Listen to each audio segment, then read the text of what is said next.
Hello and welcome to Otto's Small Engine.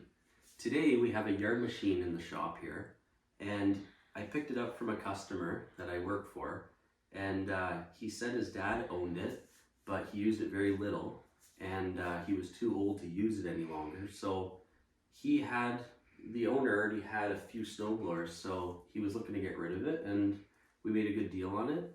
It didn't run, it had no spark when I got it, and the electric start didn't work. The pull start still worked fine, but I'm planning on flipping this unit, so I want everything to work properly.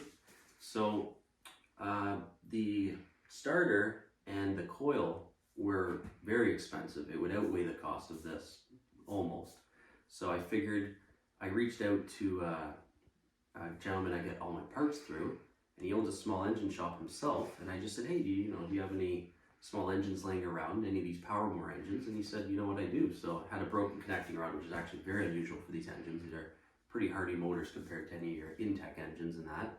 So long story short, I got a Powermore engine, and I pulled it apart, and I stole the coil and the electric start off it, and I'm actually going to do like almost a mini restoration, even though this thing's in fantastic condition. I'm going to be changing over the exhaust cover, the pull starter, couple other just plastic covers and that. They have nice fresh stickers. I don't know what happened to that previous engine, but it literally looked brand new, but the connecting rod was completely broken in half. So I thought I'll steal all the guards and make this thing look really nice, and hopefully it'll live a couple more winters in the hands of somebody else. So I'm going to I have already swapped the starter actually, but I'm going to install the coil, put the pull starter back on and all that, and start assembling the gas tank. I've already rebuilt the carburetor, and I'll show you some of the parts I'm changing out shortly.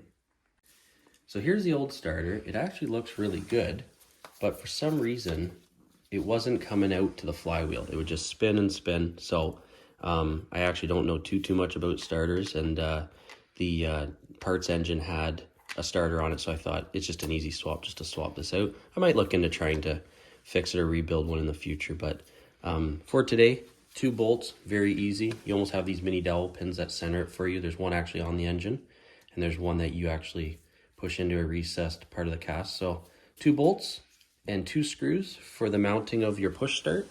And just in the end here is where you plug it in. Very straightforward. Anybody can do this at home, and I know the engine's completely apart, but you can literally just pop 2 screws and 2 bolts right here, which are these 2 bolts here, and you can swap out your own electric start at home. Very straightforward. So here are some of the parts we're replacing. I've already gone over the starter on the engine. That's already installed, but I did completely rebuild the carburetor. I blew it all out, and I used brushes, cleaned everything out. It's good to go. It's actually very clean already to begin with, but I just want to make sure the future customer doesn't have any surging issues or anything like that. Here's the coil. We had absolutely no spark on the old one, and it was actually in pretty good shape. I'm not sure why, but this one is creating perfect spark, so we're going to swap this coil in. And then here's some of the panels I'm changing out. Now, this isn't necessary at all, but hey, why not? It was on the old engine. It was never in great shape. So here's the new, cover for the carburetor. Look at those stickers. Beautiful, good color. So we're going to put that on. This pull start is in really good condition. No rust or anything. The other one, was actually right here. And as you can see, it's got a little bit of rust here, a little bit of rust there. Why not swap it out? I have it. I'll keep it as a spare, but the new one's going on. I also have a new exhaust cover here. This one's in really good condition, and as you can see, absolutely no rust. I just think I'll clean it up. It'll look good. And the best part of all is this gas tank here. I mean, it's really starting to get there. We got some corrosion on the outlet there. There was some corrosion here, and the sticker's gone. Not that that's a big deal, but hey, we got this one here. I mean, folks, look at the condition of this. It is literally like brand new. Absolutely no rust. Just the cover rub there. I'll just touch that up, but absolutely no rust here. Beautiful. So we're going to put that on. So it's time to put the coil on. I'm going to show you how to space a coil properly to your flywheel. So here's your magnet. When that passes over your coil here, that's what creates your spark. Now what you want to do is, to make it easier, you probably want to pull your spark plug so you have no compression. You can just turn it by hand. So you want to turn this over until you're right between your coil bolts here. Get that magnet centered. Then take your average business card. Most business cards will work. They're pretty much all the same thickness. You don't need to get all fancy with your gapping here. Some people rant and rave about how important it is to gap these perfectly. This is a snowblower, folks. So you're going to put that there, and you're going to put your coil right where it mounts. You're going to touch it. You're going to put it right against that card. Take your bolts, thread them in, just start them.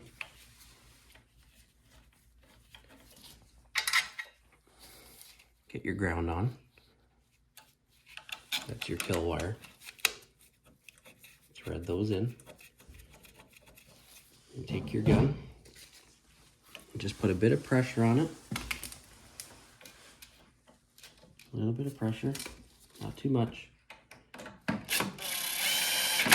Just snug them. I'll go over these after with hand tools. There we go. You just want to rotate it back out. As soon as you're out, there you are. There's your coil gap. All right, so the recoil's on, just 4 bolts, nice and easy. Just have to get under this linkage. Pull her. Make sure everything works. Perfect. So we got our gas tank on and our little guard for the linkage. Got our spacer and our carb in here with all of our linkage hooked up to the carb. Our wiring's running from the coil in behind here. Goes to the spark plug. And then we have our kill wires that are going to come out here when I put the cover on. And then going around here, I got the gas tank on here. We have 2 bolts here for this gas tank on these Powermores. 2 here. And there's 1 actually hidden back in here. Right down in there. You have to pull that out. And these 2, and this whole gas tank will come off. You can leave the dipstick in the block when you remove the gas tank on this unit, but I didn't want to have it in there. I was doing a bunch of work and I was worried I might hit it when I'm working. So to put the dipstick back in, I like to take a little engine oil and wet these O-rings here, just so they don't tear when you put it in the block. Then get it down in there. Push the tube through. Just walk the O-rings down. And there's 1 bolt here at the base. Right there. Now I have the bolt. Pop that in there.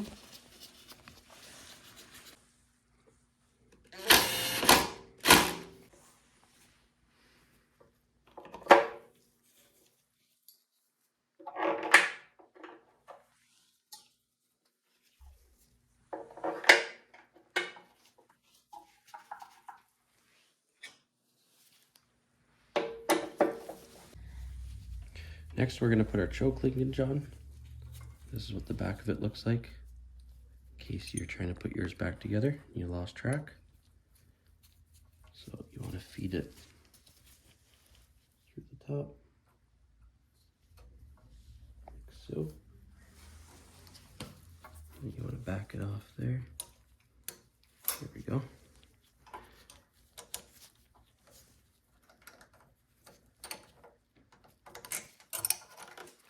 Just like that. And if you notice down in here, I actually rotated that hose clamp down a bit just so this plate clears that clamp. We're all set. Next, we're going to put our front cover on. This little clamp I like to take off. Just put on the valve cover there, like so, because it's awfully hard to stick it through this guard. Next, you're going to want to put your kill switch wire through this relief cut here so you don't pinch it when you put the cover on. Then you're going to want to bring the cover up And it's a bit of a fight, but you got to line up these and the choke and this crankcase vent simultaneously. If you're just patient with it, you will be able to walk it on. Don't forget about this side here. You don't want this to bind up on the starter side. I find that it helps, by the way, to put the handle just down like that. Give you some room. And this primer line has to go into this little cutout right in here. And that's how that sits. And then when you slide it all together, you gotta get your throttle over.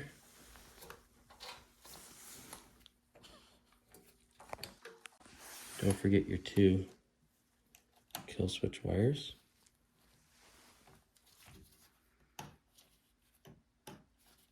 There we go. And when you slide it all together, this hose should be popped on here, and that's where I just squeeze this clamp just over that hose.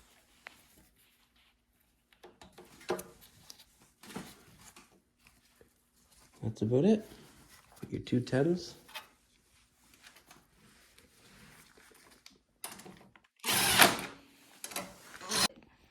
On these Powermore engines, if you ever suspect you have a bad primer, you know you have a bad primer like this one, there's a crack right here.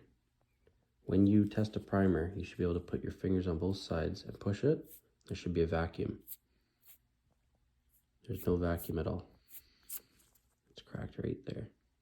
So what you want to do is you want to pull this exhaust shield. So you have 6 bolts, 2 there, 2 right here, 1 here, and 1 here.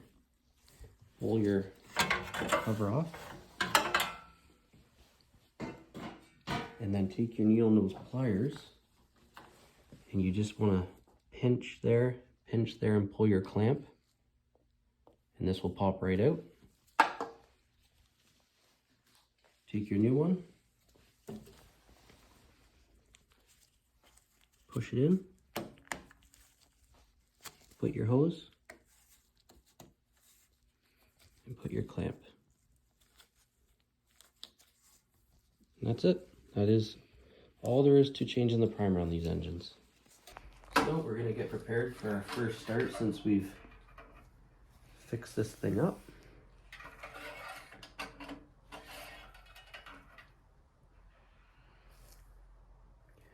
That is a little high actually. I'm going to drain a bit out. Next we'll give her a splash of fresh fuel here. So it's time to fire it up since we've done this work. The carburetor is empty, so it might take a few extra pumps with the primer here. So maybe we'll do, usually you do 3, maybe we'll do 4 on that. Put the choke on. We'll go just a little bit of throttle. I don't like to rev them up right away. And here we go. Might take a couple extra pulls, but here we go.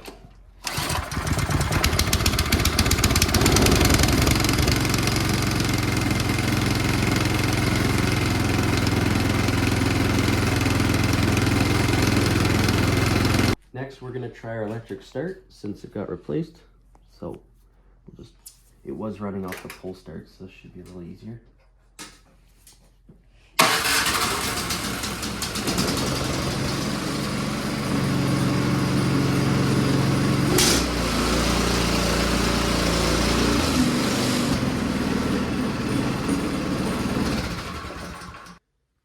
So here's the complete engine. Everything's all put back together. It's looking really good. I'm happy with the way it turned out. I'm actually gonna clean this unit up, pull the wheels, grease them, pull the underside, lubricate the shift linkage, and it needs an oil change yet. And once that's done, I'm gonna either offer it to a family member or put it up for sale. Well, there you have it, folks. Thank you for joining me on this little Powermore refresh. This was more of an engine-oriented video. I do plan on making kind of like full-service videos in the future, start to finish, and initial diagnostics, start to finish, showing you what was the problem, how we diagnosed it, and the repair, and the parts and tools needed to repair these things.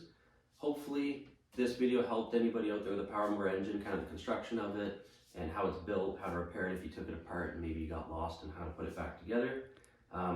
Unfortunately, I didn't film the initial diagnostic on this. It was the coil that was making it not start, but I decided to start filming kind of partway through. Hopefully it helps somebody out there. If you are interested in small engine content, please comment, like, and subscribe to this channel. I do plan on making more videos.